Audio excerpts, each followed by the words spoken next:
جس نے کعبے میں خطبہ دیا ابو بکر، سب سے پہلے جو مومن کہلایا ابو بکر، سب سے پہلے جو صحابی کہلایا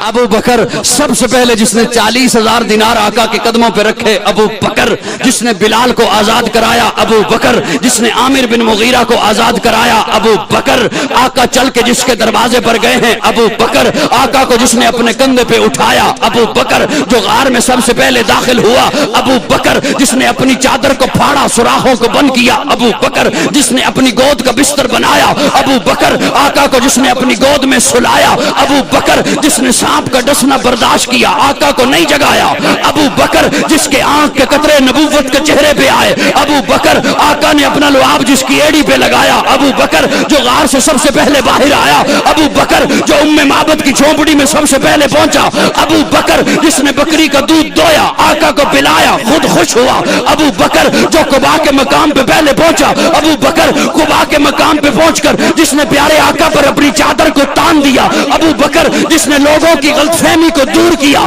خادم کون ہے مخدوم کون ہے ابو بکر، جس نے قباء کی پہلی اینٹ رکھی ابو بکر، جس نے مسجد نبوی کی پہلی اینٹ رکھی ابو بکر، جس نے ریاض الجنہ کا ٹکڑا خرید کر کے دیا ابو بکر، قرآن نے جسے ثانی اسنین کہا ابو بکر، قرآن نے جسے یقول لصاحبہ کہا ابو بکر، قرآن نے جسے والذی جاء بالصدق وصدق بہ کہا ابو بکر، قرآن نے جسے اولئک صادقون کہا ابو بکر، جو بدر میں آقا کے ساتھ آیا ابو بکر، بدر کے میدان میں آقا کو جس نے سجدے کی حالت میں گلے لگایا ابو بکر، جس نے صلح حدیبیہ کا مشورہ دیا ابو بکر، جس نے عثمان کو روانہ کرایا ابو بکر، آقا کی زندگی میں جس نے مصلی پر نمازیں پڑھائی ہیں ابو بکر، جس نے منکرین زکات کا خاتمہ کیا ابو بکر، آقا کی وفات کے بعد جس نے امت کے ایمان کو سنبھالا ابو بکر، آقا نے فرمایا جنت کے 8 دروازے جسے اپنی طرف بلائیں گے ابو بکر